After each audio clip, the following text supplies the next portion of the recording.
হিন্দু, খ্রিস্টান, বৌদ্ধ তাদের ধর্মীয় কারণে তাদের উপাসনালয়ে যত খুশি মূর্তি বানাক, ইসলামের কোনো আপত্তি নাই।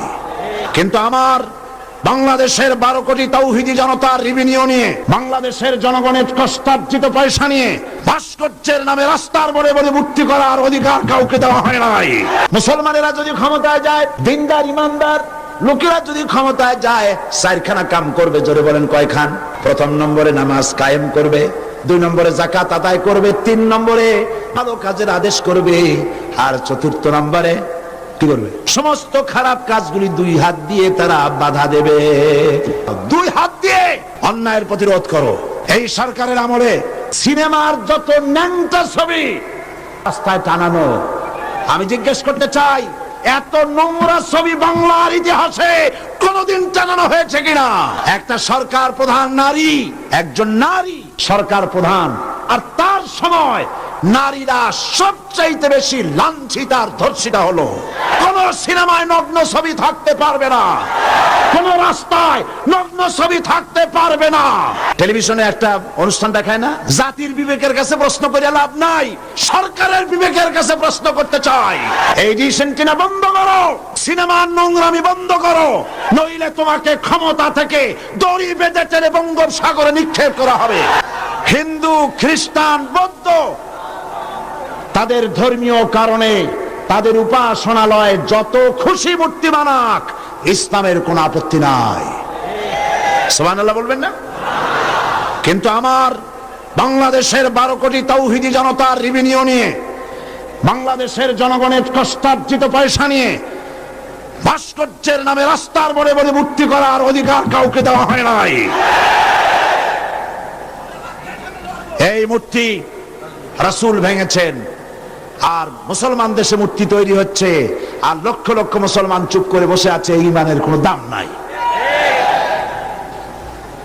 আল্লাহ রাব্বুল আলামিন বলেছেন, নবীর দায়িত্ব হলো ভালো কাজের আদেশ দেবে, অন্যায় কাজের নিষেধ করবে। এটা হলো নবীর দায়িত্ব।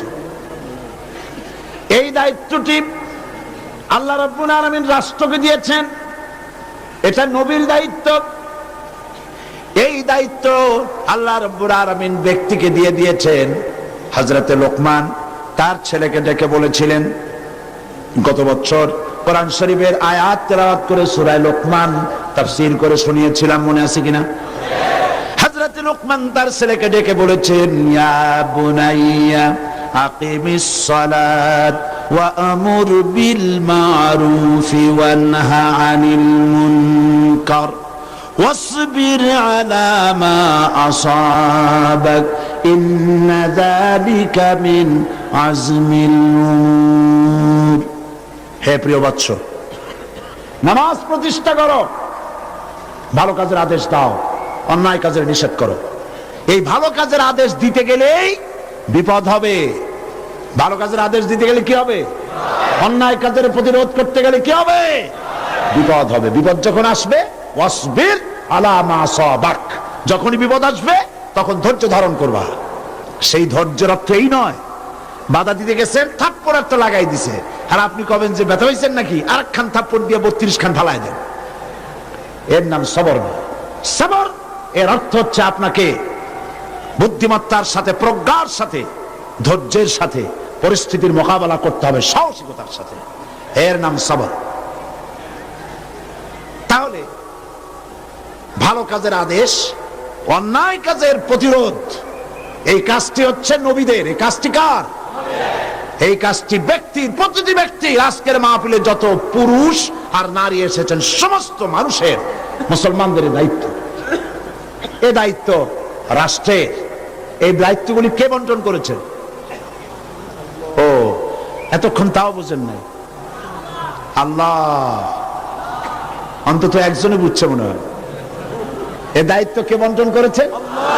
আল্লাহ।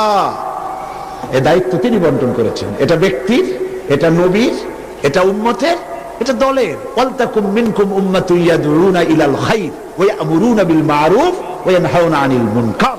এ দায়িত্ব দলের, এ দায়িত্ব রাষ্ট্রের। আল্লাযীনা ইম্মাক্কান্নাহুম ফিল আরদ আকামুস সালাত ওয়া আতাউজ যাকাত ওয়া আমারু বিল মারুফ ওয়া নাহাউ আনিল মুনকার। মুসলমানেরা যদি ক্ষমতায় যায়, দিনদার ইমানদার লোকেরা যদি ক্ষমতায় যায়, চারখানা কাম করবে। জোরে বলেন কয়খান? প্রথম নম্বরে নামাজ কায়েম করবে, 2 নম্বরে যাকাত আদায় করবে, 3 নম্বরে ভালো ভালো কাজের আদেশ করবে, আর 4র্থ নম্বরে কি করবে? সমস্ত খারাপ কাজগুলি 2 হাত দিয়ে তারা বাধা দেবে।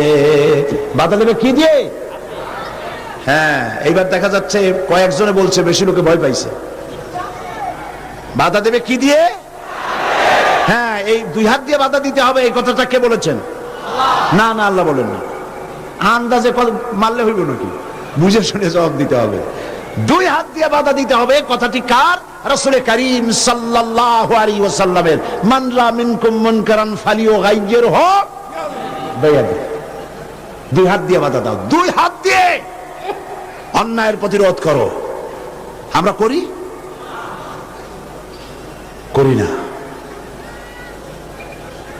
এই সরকারের আমলে সিনেমার যত ন্যাংটা ছবি রাস্তায় রাস্তায় টানানো, আমি জিজ্ঞেস করতে চাই, এত নোংরা ছবি বাংলার ইতিহাসে কোনদিন টানানো হয়েছে কিনা?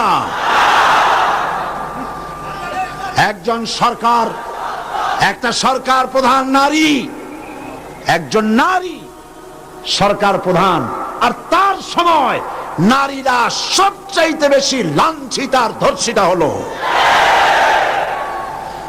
ভালো কাজের আদেশ দাও, অন্যায় কাজ থেকে ফিরাও।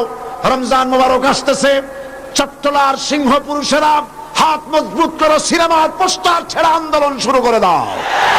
কোন সিনেমায় নগ্ন ছবি থাকতে পারবে না, কোন রাস্তায় নগ্ন ছবি থাকতে পারবে না।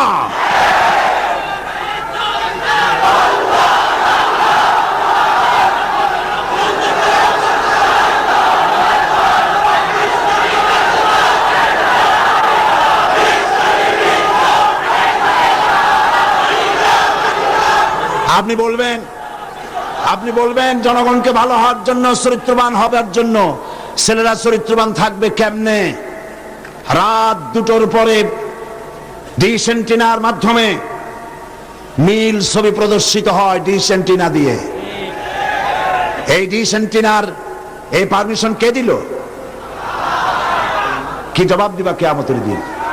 এত ধর্ষণ বাড়তেছে খামোখা, কুলঙ্গ ছবি রাস্তায় টানানো, আর রাতের বেলায় নীল ছবি প্রদর্শিত হচ্ছে ডিশ এন্টিনার মাধ্যমে। যুবক যুবতীরা দেখতেছে, চুরি হচ্ছে, ডাকাতি হচ্ছে, খুন হচ্ছে।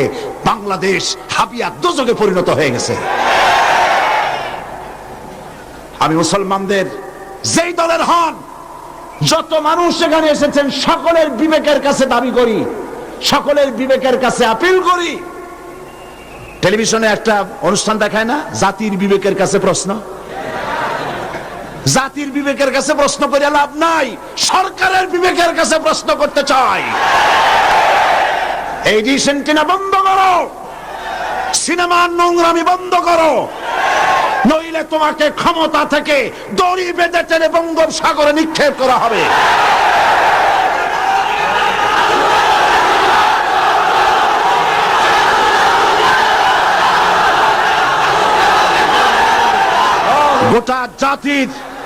গোটা জাতির চরিত্র নষ্ট করা হচ্ছে।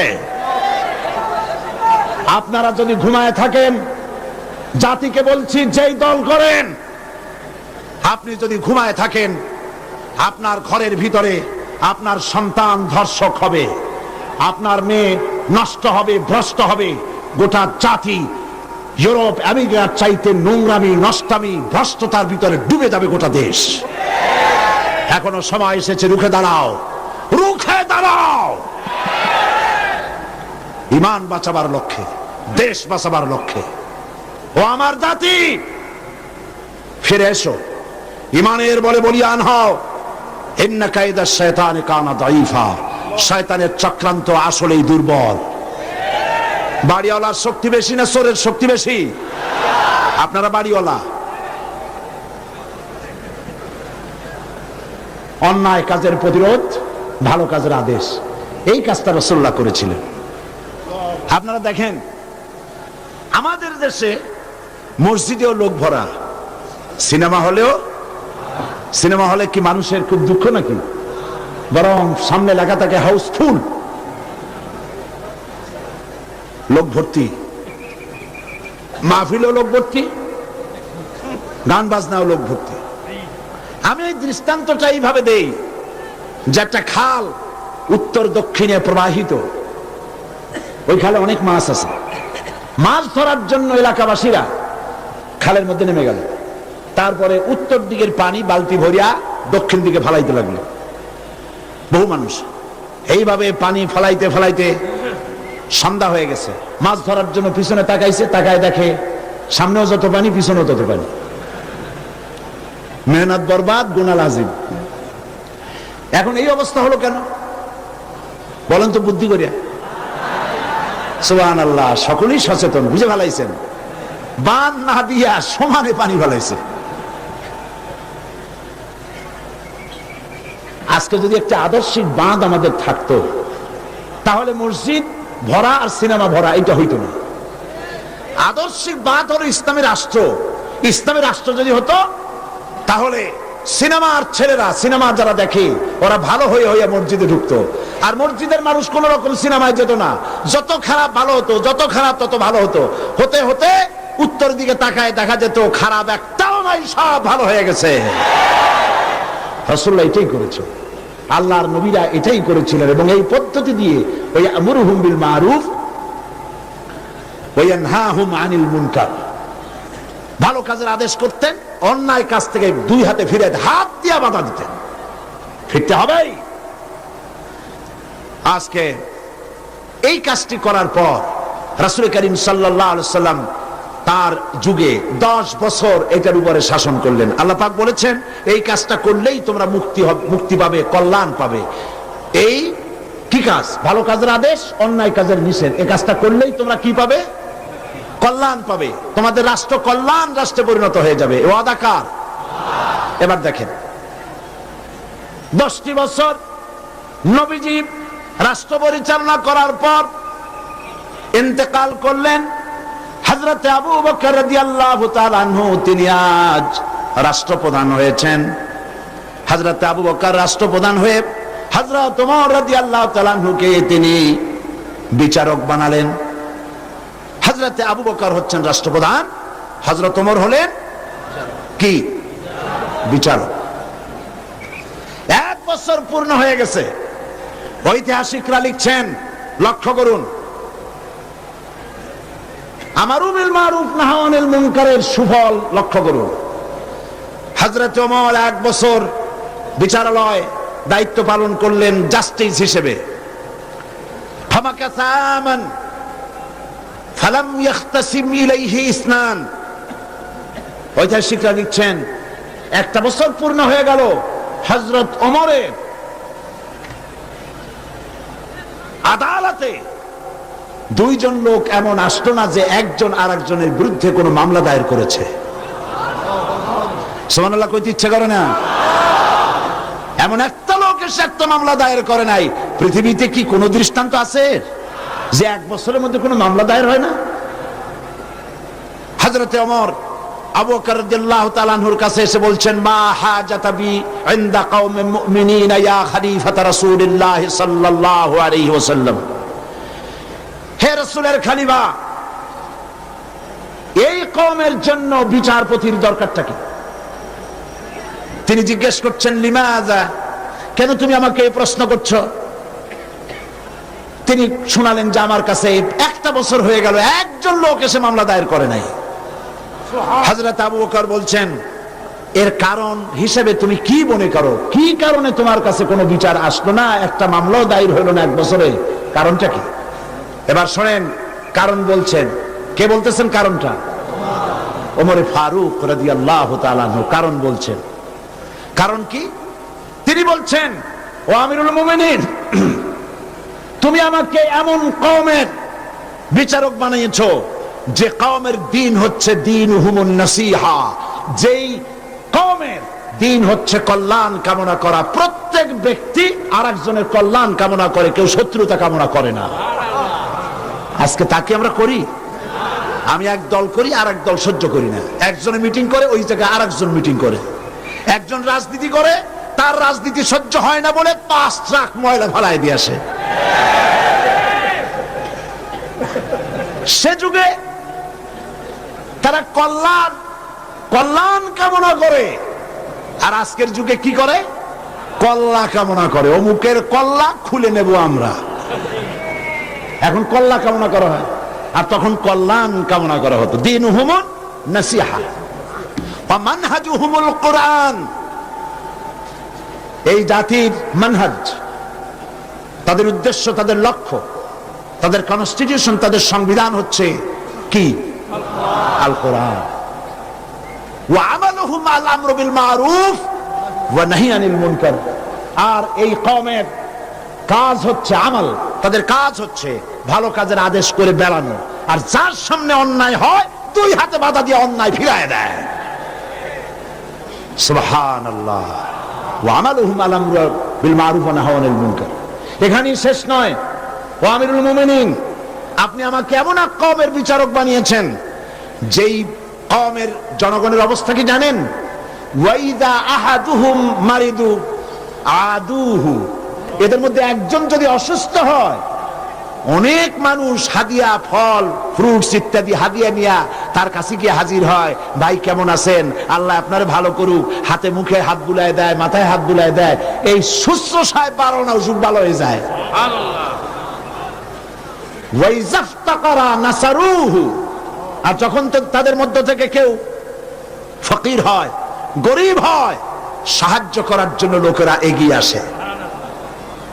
50 টাকার দরকার, 2000 টাকা চলে আসছে।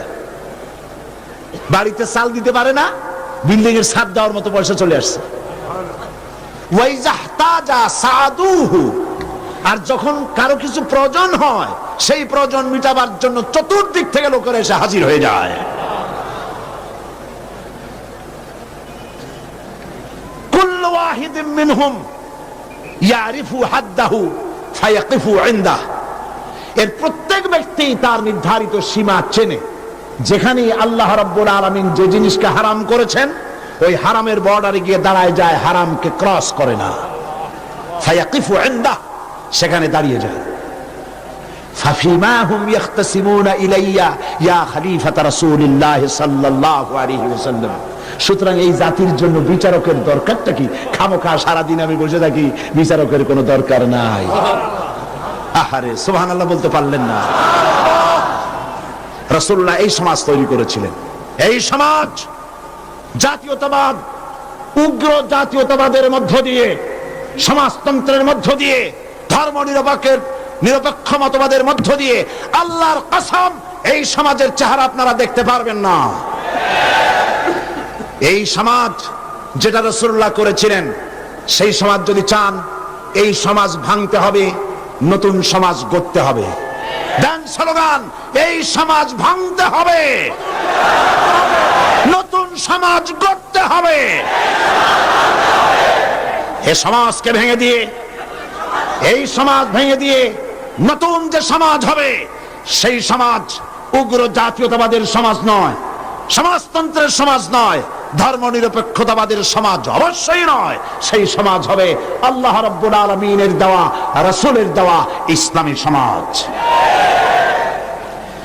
এই ধরনের একটি সমাজকে আপনারা চান?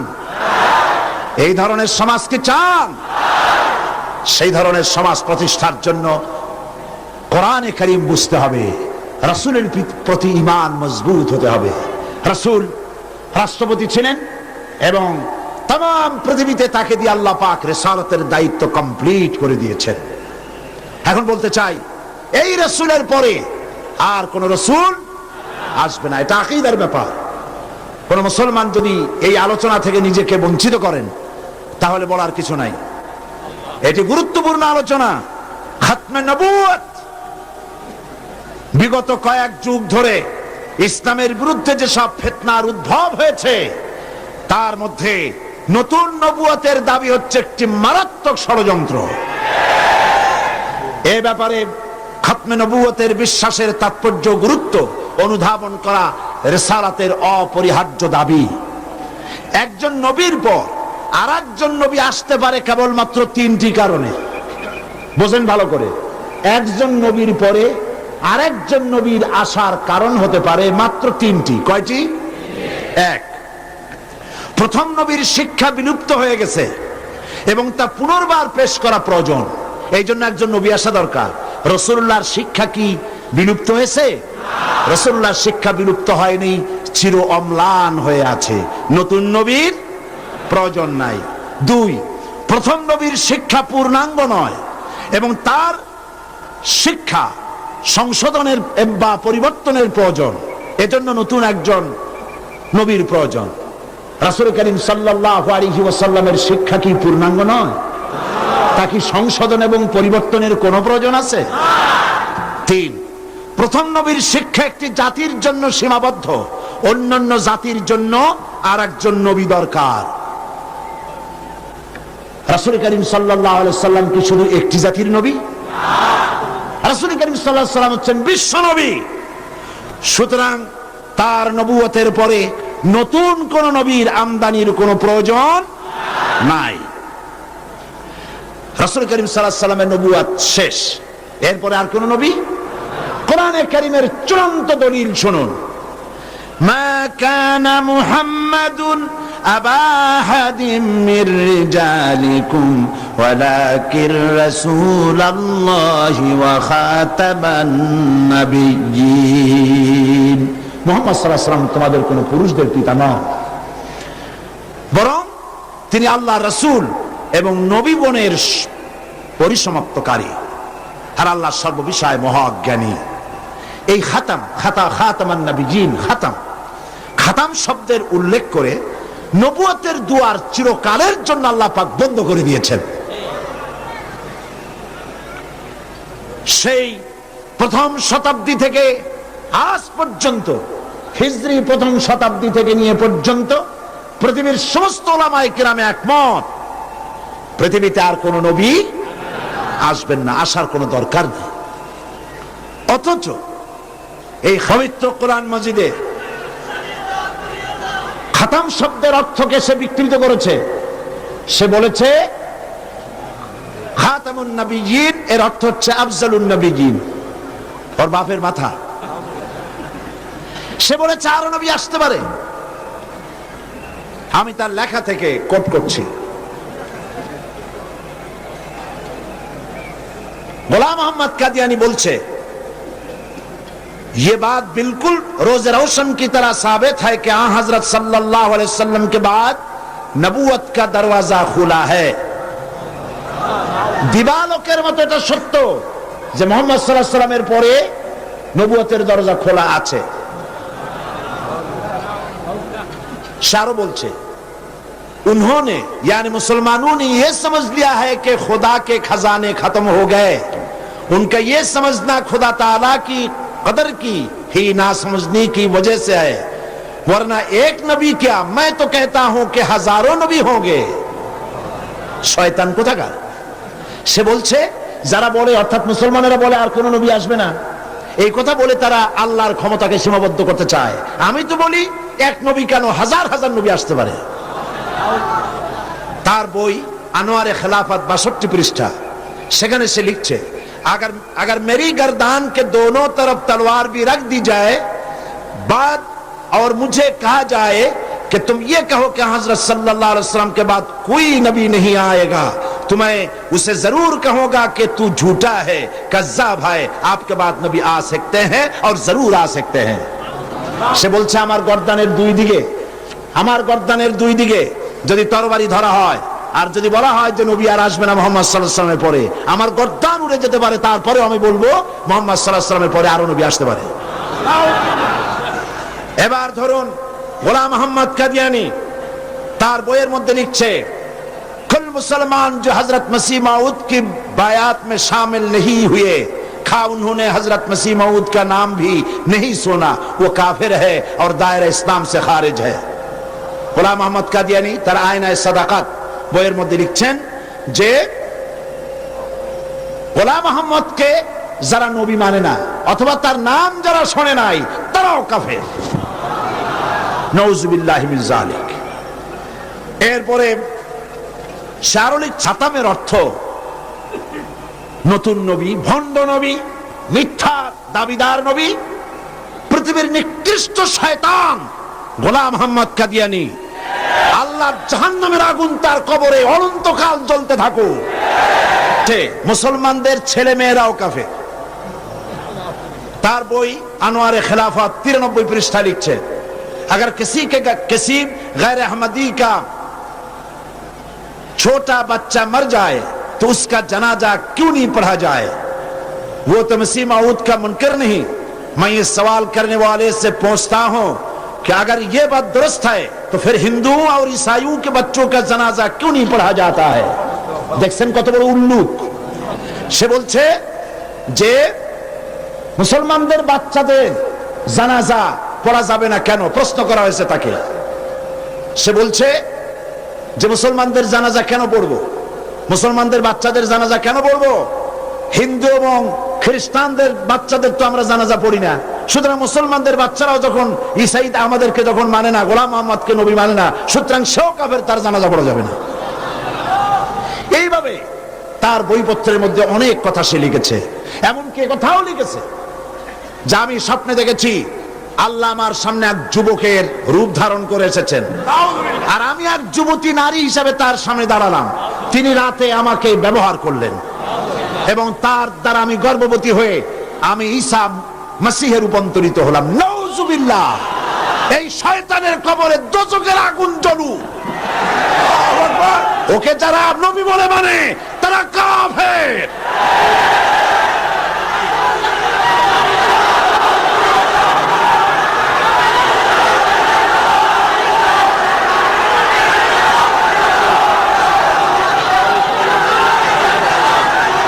রাসূল করিম সাল্লাল্লাহু আলাইহি ওয়াসাল্লাম খাতমে নবুয়ত সম্পর্কে বলেছেন, ইন্না মাসালি ওয়া মাসালাল আমবিয়া মিন ক্বাবলি কামাসালি রাজুলিন বানা বাইতান ফাহসানাহু ওয়া আজমালাহু ইল্লা মাওদা'a লাবনাতিন মিন যাওয়াবিয়াতিন ফাজআলা আন-নাসু ইয়াতুফুনা বিহি ওয়া ইউজিবুনা লাহু ওয়া ইয়াকুলুনা হাল্লা wudi'at হাযিহি আল-লাবনা ফাআনা আল-লাবনা ওয়া আনা খাতামুন নাবিয়্যিন। বুখারী কিতাবুল মানাকিব। আল্লাহর নবী বলেন, একটি বিল্ডিং, সেই বিল্ডিং এর ভিতরে যদি একখানা ইটের অভাব থাকে তাহলে প্রত্যেকের চোখে ধরা পড়বে একখানা ইট নাই। যখন ইটখানা পূর্ণ করা হবে, বিল্ডিংটি পূর্ণ হয়ে গেল। নবীজি বলেন নবুয়তের ইমারতে একখানা ইটের অভাব ছিল, রব্বুল আলামিন আমাকে সেই ইট হিসাবে জায়গা পূর্ণ করে নবুয়তের ইমারতকে কমপ্লিট করে দিয়েছেন। রাসূলুল্লাহ সাল্লাল্লাহু আলাইহি ওয়াসাল্লাম আন্না রিসালাতা ওয়ান নবুওয়াতা কাদ ইনকাতাত ফালা রাসূলা বাদি ওয়ালা নবুওয়া। রাসূল করিম সাল্লাল্লাহু আলাইহি ওয়াসাল্লাম বলেছেন রিসালাত এবং নবুয়তের দরজা কাট হয়ে গেছে, নতুন করে কোন নবী বা রাসূল পৃথিবীতে আর আসবে না। قال النبي صلى الله عليه وسلم لو كان بعدي نبي لكان عمر بن الخطاب رضي الله تعالى عنه। আমার পরে যদি কেউ নবী হতো অবশ্যই ওমরকে আল্লাহ পাক নবী বানায় দিতেন। قال رسول الله صلى الله عليه وسلم لا نبي بعدي ولا امه بعد امتي। আমার পরে আর কোন নবী নাই, আমার উম্মতের পরে আর কোন উম্মত নাই। রাসূল করিম সাল্লাল্লাহু আলাইহি ওয়াসাল্লাম বলেছেন আন সাওবান রাদিয়াল্লাহু তাআলা আনহু আন্নাহু قال قال رسول الله صلى الله عليه وسلم وأنه سيكون في أمتي 30 كذبون كلهم يزعم أنه نبي وأنا خاتم النبيين لا نبي بعدي। رواه أبو داود كتاب الفتن। আবু দাউদ শরীফে এসেছে রাসূল করিম সাল্লাল্লাহু আলাইহি ওয়াসাল্লাম বলেছেন আমার পরে 30 জন মিথ্যাবাদী নবুয়তের দাবি করবে, মিথ্যাবাদী, কাযযাব, দাজ্জাল। অথচ আমার পরে আমি শেষ নবী, আমার পরে আর কোন নবী আসবে না। রাসূলুল্লাহ সাল্লাল্লাহু আলাইহি ওয়াসাল্লামের জীবনের শেষ ভাগে মুসাইলামা কাযযাব মিথ্যা নবুয়তের দাবি করলো। রাসূলের পরে যদি আর কোন নবী আসার গুঞ্জাইশ থাকতো তাহলে আপনারা বলেন হুজুরের ইন্তেকালের পর সর্বপ্রথম যে যুদ্ধ হলো সেটা তো এই যুদ্ধই ছিল। মুসাইলামা কাযযাবকে গ্রেফতার করার জন্য, তার বিরুদ্ধে যুদ্ধ করার জন্য সমস্ত সাহাবায়ে কেরাম এক হয়ে গিয়েছিলেন। রাসূলের পরে আর কেউ নবী হবে এটা যদি বৈধ হতো তাহলে সাহাবায়ে কেরাম এই যুদ্ধে যেতেন না, ঠিক কিনা? তার বিরুদ্ধে যুদ্ধ করেছেন। সেই বেটা নবুয়তের দাবি করছে। লোকেরা কয় আপনি তো খালি নবী নবী করেন, তা আপনার ওহী কই? কয় যে দেখো কেবল না নবী হইলাম, একটু অপেক্ষা তো করবা। হ্যাঁ জিবরাইল আসুক। কয়েকদিন পর কয় যে জিবরাইল আসছিল আজকে। তারপর কি সূরা পাইলেন? কয় যে সূরা একখান পাইছে। সূরা কয় শুনান আমাদেরকে। তো উম্মত তো কিছু পাবেই। উম্মত পাবে না? এখনো কেউ দাবি করুক নবী, দেখবেন কিছু উম্মত পেয়ে যাবে। পাগল ছাগলের তো অভাব নাই, ঠিক কিনা? তা না হলে গোসল শরীফের পানি মানুষে খাইতে পারে? নাউজুবিল্লাহ কোন একজন পীর হয়, ওনার একটা গোসল শরীফ হবে। গোসলের পানি শরীরের যত জায়গা ধুইয়া পড়লো, নাউজুবিল্লাহ, এইগুলা মানুষে খায়। সুতরাং পাগল ছাগলের অভাব নাই। পাগল ছাগল আছে, কিছু উম্মত পেয়ে গেছে। উম্মতেরা কয় সূরা কই? কয় পাইছি সূরা। সূরা একটা শোনাই দিল, ইন্না আ'তাইনাকাল আকা ফাসাল্লি লিরাব্বিকা ওয়াজআক ইন্না শানিয়াকা হুয়াল আবলাক। উম্মতেরা কয় যে তো মহামরণ, এ কি সূরায় পড়তে গেলে তো কাশি আসে। আর অর্থ কি? রাসূলুল্লাহর উপরে যে সূরা নাজিল হইছে সুবহানাল্লাহ, তা শুনলে চোখ দিয়ে পানি পড়ে। আর এটা সূরা হইল, অর্থটা কি? আমি তোমাকে নিশ্চয়ই হুতুম পেশা দান করেছি, সুতরাং তোমার রবের উদ্দেশ্যে চিৎকার মারো, তোমার শত্রুরা শ্বেত এবং কালো বর্ণের হবে। এটা হইল কি? আগা নাই মাথা নাই, তো হইল কি? তারপরে যুদ্ধ হলো, শয়তান মরল। 30 জন মিথ্যাবাদী নবুয়তের দাবি করবে। তার মধ্যে সর্বশেষ এই নবুয়তের দাবি করতে আসলো গোলাম আহমদ কাদিয়ানী। অথচ রাসূলের পর যার কোন নবী আসবে না, কোরআন সাক্ষী, সমস্ত হাদিস গুলি সাক্ষী। কোরআন শরীফের যত তাফসীর আছে, কাশাফ, বাইজাবি, তাবারি, কুরতুবি, রুহুল বায়ান, রুহুল মানি, খাজিন, দুররে মনসুর ফি জিলালিল কোরআন, জালালাইন, যত তাফসীর, আরবি তাফসীর পৃথিবীতে আছে, সমস্ত তাফসীর খাতামুন নবীনের তাফসীর করেছে। এরপরে আর কোন নবী আসবে না।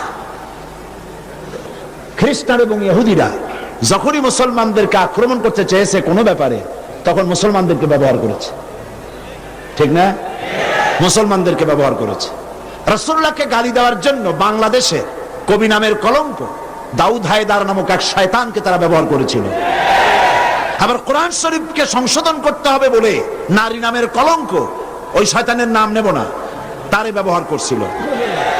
হযরত আয়েশা রাদিয়াল্লাহু তাআলা আনহাকে গালি দেওয়ার জন্য সালমান রুশদির মতো একটা শয়তানকে তারা ব্যবহার করেছিল। অনুরূপভাবে খাতমে নবুয়তের উপরে হামলা করার জন্য খ্রিস্টান আর ইহুদিরা আগায় আসে নাই, গোলাম মুহাম্মদ নামক এক শয়তানকে ব্যবহার করেছে। সে বলল আমি নবী। তারপরে এইসব হাবিজাবি বইপত্র লিখলো, উর্দুতে, ইংরেজিতে, নানান ভাষায় লিখলো। সে ছিল ইংরেজের দালাল। এরপরে আরেকটি কথা হচ্ছে, ইমাম আযম রাহমাতুল্লাহ আলাইহি বলেছেন, আপনারা বিরক্ত হচ্ছেন না তো? ইমাম আযম রাহমাতুল্লাহ আলাইহি বলেছেন, মুহাম্মদ সাল্লাল্লাহু আলাইহি ওয়াসাল্লামের পরে যদি কেউ নবুয়তের দাবি করে, তার কাছে দলিল চাওয়া যাবে না, যে তুমি যে নবী তার দলিল কি দাও। এই দলিল চাওয়া গোমরাহি, কুফরি। কারণ তুমি প্রমাণ করেছো সে যদি দলিল দিতে পারে তাহলে তার নবুয়ত তুমি মানবা। নাউজুবিল্লাহ। মাওলানা আতাউল্লাহ শাহ বুখারী রাহমাতুল্লাহ আলাইহি সেই যুগের শ্রেষ্ঠ আলেম, তিনি তার কাছে গিয়ে বলছেন, এ গোলাম, নবুয়তের দাবি করো, শক্তি পাও কই? কয় শক্তি দিছে আমার কোরআন শরীফ। কোথায় আছে? কয় কোরআন শরীফে আছে না, সূরা আস-সফের মধ্যে আমাকে বলা হয়েছে ঈসা আলাইহিস সালাম আমার ব্যাপারে বলেছেন, ইয়াতি মিন বাদ ইসমুহু আহমদ, আমার পরে একজন আসবেন তার নাম হবে আহমদ, আমি সেই আহমদ। মাওলানা বুখারী বললেন, ঈসা আলাইহিস সালাম যার কথা বলে গেছেন তার নাম আহমদ, আর তোর নাম হচ্ছে গোলাম আহমদ। তার অর্থ হচ্ছে ঈসা আলাইহিস সালাম যে আহমদের কথা বলেছেন সেই আহমদের তুই গোলাম। গোলাম আহমদ বলছে, এটা তো খুব মুশকিল হয়ে গেল। তাহলে আমি আমার নামের প্রথম শব্দ বাদ দিয়ে দিলাম, গোলাম বাদ দিলাম, আজ থেকে আহমদ হয়ে গেলাম। এখন কি করবেন? মাওলানা বলছেন বহুত ঠিক।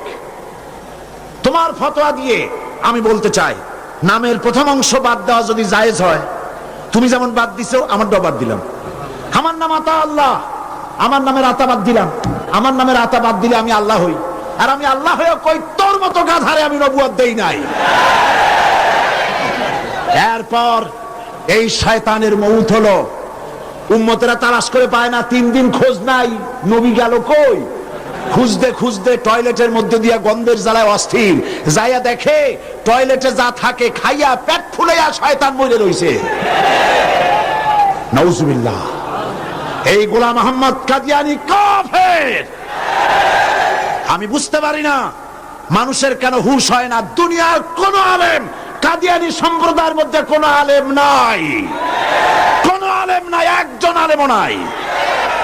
এদেরকে খ্রিস্টানেরা পোষে, আর পোষে আমার দেশের সরকার।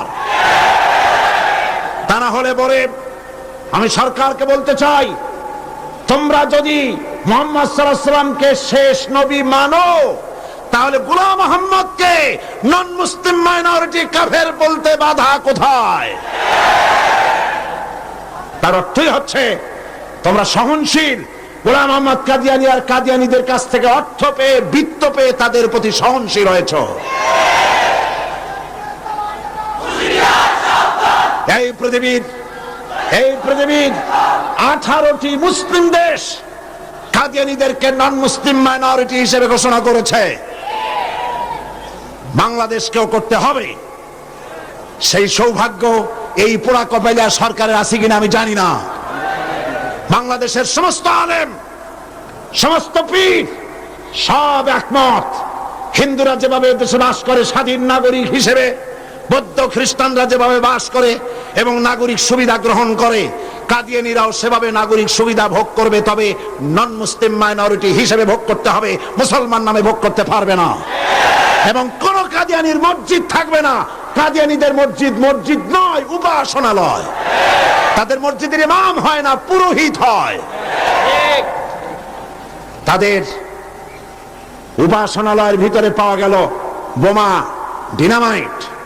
তাদের পুরোহিতদেরকে গ্রেফতার না করে, তাদের নেতাদেরকে গ্রেফতার না করে, আল্লাহর বান্দা এদেশের আলেমদেরকে গ্রেফতার করে পুলিশ রিমান্ডে নিয়ে নির্যাতন চালানো হচ্ছে। মনে রেখো, আল্লাহ বলেন, ওয়ায়ামুদ্দুহুম ফি তুগয়ানিহিম ইয়ামাহুন, আমি সীমা লঙ্ঘনকারীদেরকে ঢিল দেই, দেখি কদ্দুর পারো। তারপরে যখন প্রান্ত সীমায় চলে যায়, ইন্না বাতশা রাব্বিকা লাশাদীদ, তোমার প্রভু যখন ধরেন, তোমার প্রভুর পাকড়াও সিরিয়াস হয়ে যায়। হাতের কাছে 100 টেলিফোন থাকলেও টেলিফোনের গায়ে হাত যাওয়ার আগে ব্রাশ ফায়ার হয়ে কলিজা উড়ে চলে যাবে। আল্লাহকে ভয় করো। কারে ভয় করো? চিল্লাও, কারে ভয় করো? আল্লাহ পাককে ভয় করো। কাদিয়ানীরা কাফের, তাদের কুফরি থেকে, তাদের অনিষ্টতা থেকে দেশকে বাঁচাও। আমি আজ আপনাদের সামনে কথা স্পষ্টভাবে বলতে চাই, মুহাম্মদ সাল্লাল্লাহু আলাইহি ওয়াসাল্লামের খাতমে নবুয়তের উপর ঈমান আনা আমাদের জন্য ফরজ। হুজুরের পরে আর কোন নবী আসবে না। আমার কথার ভুল অর্থ করার কোনো সুযোগ নাই, স্পষ্ট কথা বলছি। আমি আপনাদেরকে আরজ করব, আগামীকাল এই আয়াতের বাকি অংশ আপনাদের সামনে পেশ করব ইনশাআল্লাহ। মুনাজাতের জন্য সব মুসলমান যার যার জায়গায় 1 সেকেন্ডের ভিতরে বসে পড়ো। এত বড় মাহফিলের মুনাজাত কেউ নষ্ট করবেন না। সবাইকে বসতে বলেছি, দাঁড়ানো লোকেরা সবাই বসুন। আজকে 6 জন মুসলিম ইসলাম কবুল করার জন্য এসেছেন।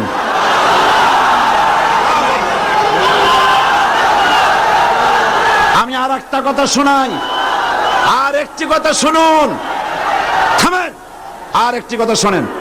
মুনাজাতের কথা শুনে প্রত্যেক দিন যারা হাঁটেন, আমি তাদেরকে অনুরোধ করবো, আল্লাহর রাস্তায় আগামীকাল মাহফিলের ভেতরে ঢুকবেন না। মেহেরবানি করে মাহফিলের চতুর্দিকে থাকবেন, যাতে মুনাজাতের নাম শুনলেই আপনারা দৌড় মারতে পারেন। আল্লাহর রাস্তার ভিতরে ঢুকবেন না। হাজার হাজার মানুষ পাড়ায় আপনারা যান, আপনাদের লজ্জা হওয়া উচিত। আজকে যারা ইসলাম কবুল করবেন তারা হচ্ছেন সুনীল কান্তি দাস, পিতা Arjit Kanti Das, B block road, Chandgaon, Panchlaish. বর্তমান নাম পছন্দ করেছে মোহাম্মদ ইব্রাহিম। শ্রী মানিক চন্দ্র দাস, শ্রী মানিক চন্দ্র দাস, পিতা শ্রী কমল কান্তি দাস, পাঁচলাইশ। বর্তমান নাম মোহাম্মদ সাইফুল ইসলাম আজাদ। প্রবাস কৈবর্ত, পিতা Makhan Kaibarta, Amin jute mills, main gate, Panchlaish. বর্তমান নাম মোহাম্মদ রাসেল। বিশ্বজিৎ সূত্রধর, পিতা মাখনলাল সূত্রধর, বর্তমান নাম বাড়ি সন্দীপ। বর্তমান নাম পছন্দ করেছে মোহাম্মদ মনিরুল ইসলাম। শ্রী দুলাল বাবু শীল, পিতা শ্রী জিতেন বাবু শীল, সিগন্যাল কোম্পানি, পাঁচলাইশ। বর্তমান নাম মোহাম্মদ আবু বকর সিদ্দিক। শ্রী সুবল চন্দ্র সাহা, পিতা আশুতোষ সাহা, খাগড়াছড়ি, ডাকঘর কুইসাপ, কি গুইমরা। বর্তমান নাম পছন্দ করেছে মোহাম্মদ ওসমান গনি।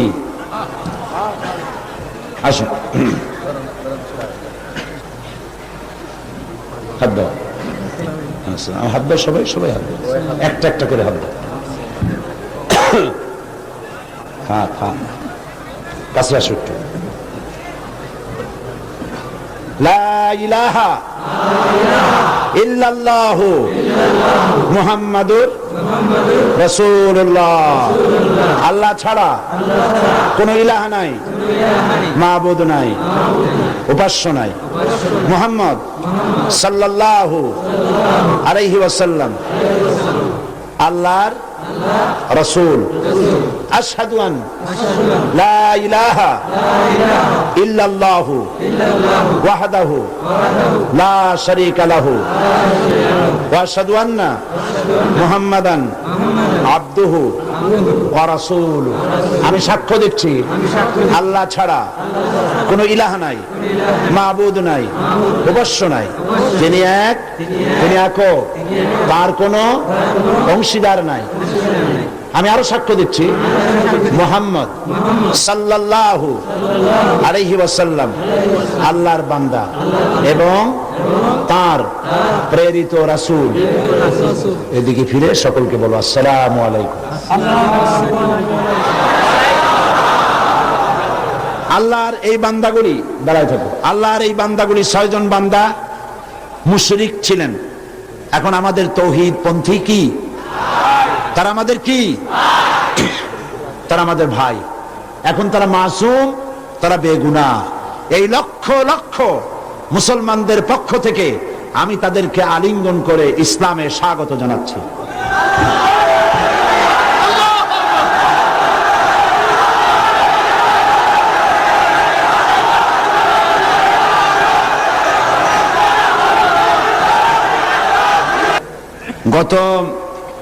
গতদিন মহিলা মাহফিল কবে হয়েছিল? গতকাল মহিলা মাহফিলে এক বোন প্রশ্ন করেছিলেন যে বিনবাজ, আব্দুল্লাহ বিন বাজ, যিনি ইন্তেকাল করেছেন, সৌদি আরবের গ্রান্ড মুফতি এবং বর্তমান বিশ্বের শ্রেষ্ঠ আলেম, নওয়ারাল্লাহু মারকাদাহু ওয়া জাআলাল জান্নাতা মাসওয়াহু। আল্লাহ তাকে জান্নাতুল ফিরদাউসের মেহমান বানিয়ে নেন। অনেক বড় আলেম, উচ্চ পায়ার আলেম। তো সে বোন প্রশ্ন করেছেন যে তার এক কিতাব পড়েছেন তিনি, সেখানে লেখা আছে যে নামাজের নিয়ত করতে হবে না, নিয়ত যেভাবে পড়া হয় এইভাবে মুখে নিয়ত পড়া লাগবে না। এটা ঠিক কিনা আমার কাছে প্রশ্ন করেছে। তা আমি প্রশ্নের জবাবে বলেছি যে বিন বাজ সারা পৃথিবীতে স্বীকৃত শ্রেষ্ঠ আলেম, সমস্ত ওলামা মহলের কাছে তাকে ওস্তাজুল ওলামা বলা হয়, ওস্তাজুল আসাতিজা বলা হয়। সুতরাং তিনি ভুল লেখেননি।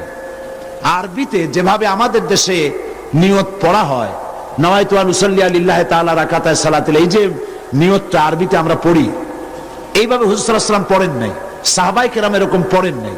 সুতরাং মনে মনে নিয়ত করা, নামাজের জন্য নিয়ত করা, সেটা যে ভাষাই হোক এটা চলতে পারে, মুখে ওইভাবে উচ্চারণ করা প্রয়োজন নাই। এই কথাটা বলায় একজন আমাকে লিখেছেন যেটা নাকি আজকে টক অফ দ্য টাউন, সারা একেবারে শহরে এটাই হয়েছে যে নামাজের নাকি নিয়ত করা লাগবে না, কোনো জিনিসের নাকি নিয়তির দরকার নেই। মানুষ শোনে একটা, বোঝে আর একটা, বলে আর একটা। নিয়ত তো করতে হবে, কিন্তু মুখে ওইভাবে নিয়ত মুখে উচ্চারণ করা এভাবে হাদিস শরীফে কোথাও নাই, রাসূলুল্লাহ সাল্লাল্লাহু আলাইহি ওয়াসাল্লাম করেন নাই, সাহাবায়ে কেরাম করেন নাই। সুতরাং এগুলো নিয়ে উল্টাপাল্টা মন্তব্য পেশ করার কোনো জরুরত নেই।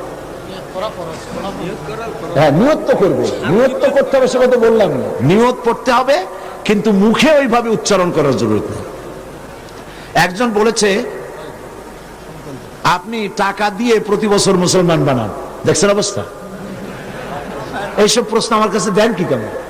এদের জিজ্ঞেস করেন এই 6 জনের কাছে যে আমি কয় টাকা দিছি, আমি জিন্দিগিতে এদের দেখছি কিনা, এরা আমারে দেখছে কিনা। আল্লাহ হেদায়েত করুন। জি, তো আমি নিয়তের ব্যাপারটা পরিষ্কার করে দিতে চাই। প্রত্যেক কাজের নিয়ত করতে হবে। ইন্নামাল আমালু বিন্নিয়াত, নিয়তটাই হচ্ছে প্রধান। তবে মুখে উচ্চারণ করার যে রীতি চালু হয়েছে, এভাবে হাদিস শরীফে নাই।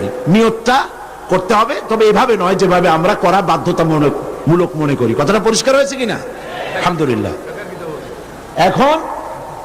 এখন আরেকটি কথা আপনাদের সামনে বলতে চাই যে তাফসীরুল কোরআন মাহফিল, এই বিশাল জনসমুদ্র প্রতি বছর এখানে হয়। এই বছর রাজনৈতিক কারণে নানান অসুবিধা হয়েছে, যার কারণে মাওলানা শামসুদ্দিন সাহেব এবং তার সাথীরা আপনাদের খেদমতে, আপনাদের দুয়ারে দুয়ারে যেতে পারেন নাই, যেমন অন্য বছর যেয়ে থাকেন। হরতাল হয়েছে, বিক্ষোভ হয়েছে, মিছিল হয়েছে, নানান রকমের ক্রাইসিস হয়েছে, যার জন্য যেতে পারেনি। ফলে 21 লক্ষ টাকা যেখানে বাজেট, এই বাজেট তারা পুরো করতে পারেননি। অথচ এখানে যত লোক বসে আছেন সকলে প্রাণ খুলে, প্রাণ উজাড় করে সাহায্য করলে উনি নিশ্চয়ই ঋণগ্রস্ত থাকবেন না। আপনারা করবেন না তা? তাফসীরুল কোরআন মাহফিলকে ঋণ মুক্ত করতে প্রস্তুত আছেন কিনা? আল্লাহ পাক, আমি জানি আপনারা এটা করবেন, আর আল্লাহ পাক সমাজ কল্যাণকে মাকরুজ রাখবেন না, ইনশাআল্লাহ। আমরা বলি ইনশাআল্লাহ। আরেকটি কথা, সেটি হচ্ছে বাংলাদেশে এত বড় বই মেলা, ইসলামের পক্ষে এত বড় বই মেলা বাংলাদেশের কোথাও হয় না। আলহামদুলিল্লাহ বলবেন না? আলহামদুলিল্লাহ বলবেন না?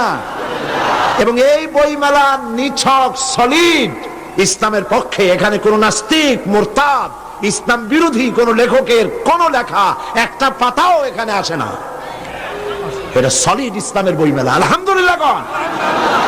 আর বই কেনা একটা অভ্যাসে পরিণত করুন। বিবাহ শাদীতে থালাবাটি, ঘটি, গ্লাস উপহার না দিয়া বই উপহার দিন। একটা বই একজনকে দেওয়ার অর্থ হলো ইসলামের একটা কর্মী তার সাথে দিয়ে দেওয়া, তার জীবনের পরিবর্তন এসে যাবে। বিবাহে তাফসীর হাদিয়া দেওয়ার অভ্যাস করুন। ইসলামের বইপত্র, ইসলামের সাহিত্য সুন্দর করে র্যাপিং কাগজে পেঁচাইয়া ফুল টুল দিয়া কায়দা করে এইটা দেওয়ার ব্যবস্থা করেন। থালাবাটি, ঘটি, গ্লাস, স্যুপ, কাপ ইত্যাদিও মানুষ কিনতেই পারবে, ওগুলো নিয়ে অসুবিধা হবে না। বই দিবেন। উপহার কি দিবেন? স্ত্রীকে দিবেন, মেয়েকে দিবেন, বোনকে দিবেন, সকলকে দিবেন। আমি চাই যত লোক এসেছেন প্রত্যেকের হাতে একটা করে বই দেখতে চাই। রাজি আছেন? তা 5 টাকা দামের বই হোক অথবা 200 টাকা দামের বই হোক, প্রত্যেকের হাতে বই নিতে হবে। বই হবে ইসলামী আন্দোলনের প্রতিকৃত। জোরে বলেন আমিন। তাফসীরুল কোরআন ফি জিলালিল কোরআন, সৈয়দ কুতুব শহীদ রহমতুল্লাহ আলাইহির 22 খণ্ডে এটা বাংলা পূর্ণ হয়ে গেছে। বলেন আলহামদুলিল্লাহ। এই তাফসীর এখানে এসেছে 5000 টাকার হাদিয়া, 22 খণ্ড। কিন্তু তাফসীরুল কোরআন মাহফিল উপলক্ষে মাত্র 3000 টাকা। আপনারা গ্রহণ করুন, মানুষকে হাদিয়া দেন, নিজেরা কোরআন শরীফ জেনে পড়ে তার দ্বারা জীবনকে ধন্য করুন। এবং রিসালাতের উপরে যে আলোচনা আমি করতেছি এই 2 দিন ধরে, এর উপরে আমার অত্যন্ত স্নেহের জনাব অধ্যাপক মুফিজুর রহমান সাহেবের লেখা কোরআনের আয়নায় বিম্বিত রাসূলুল্লাহ সাল্লাল্লাহু আলাইহি ওয়াসাল্লাম, ইসলামী ছাত্র শিবিরের এটা পাঠ্যপুস্তক হিসেবে তারা গ্রহণ করেছে। এই বইটি অত্যন্ত গুরুত্বপূর্ণ, কোরআন হাদিস দিয়ে ভরা। আপনারা মেহেরবানি করে সে বই গ্রহণ করার জন্য চেষ্টা করবেন। আল্লাহ তৌফিক দিন। না বলে বুঝবেন, না বললে বুঝবেন না যে কি বই নেবেন। সেই জন্য বলছি, কোরআনের বই, হাদিসের বই, অসংখ্য বই আছে। হাত ভর্তি করে, পকেট ভর্তি করে আপনারা বই নিয়ে যান। আল্লাহ পাক আপনাদেরকে তৌফিক দান করুন। এবং আমি কেন জামাত ইসলামী করি, দাড়ি আর টুপি সম্পর্কে যে সমস্ত প্রতিবাদ আমাদের বন্ধুরা আমাদের বিরুদ্ধে বলেন, দাড়ি এবং টুপি সম্পর্কে আমাদের আকীদা কি, মাওলানা মওদুদী রহমাতুল্লাহ আলাইহি তিনি কি কাজ করেছিলেন এর উপরে বিস্তারিত লেখা ইসলামের রাজনৈতিক বিধান আমার বইটির ভিতরে আছে, সংগ্রহ করুন। দ্বিধা দ্বন্দ্ব সন্দেহ নিজেরও দূর হবে, অন্যদেরও দূর করতে পারবেন। আল্লাহ তৌফিক দান করুন, আল্লাহুম্মা আমিন। রব্বানা যালামনা আনফুসানা ওয়া ইন লাম তাগফির লানা ওয়া তারহামনা লানাকুনান্না মিনাল খাসিরিন। হে আল্লাহ তাআলা, লক্ষ লক্ষ মুসলমান নরনারী তোমার দরবারে হাত তুলেছি, মেহেরবানি করে আমাদেরকে গোমরাহি থেকে বাঁচাইয়া দাও, আমাদেরকে শিরক এবং বিদআত থেকে মুক্ত করে দাও। আয় আল্লাহ, তুমি দয়া করে আমাদেরকে সিরাতুল মুস্তাকিমে চলার তৌফিক দিয়ে দাও। ইয়্যাকা না'বুদু ওয়া ইয়্যাকা নাস্তাঈন। পড়েন সবাই, ইয়্যাকা না'বুদু ওয়া ইয়্যাকা নাস্তাঈন, ইহদিনাস সিরাতাল মুস্তাকিম, সিরাতাল লাযীনা আন'আমতা আলাইহিম গায়রিল মাগদুবি আলাইহিম ওয়ালাদ-দাল্লিন।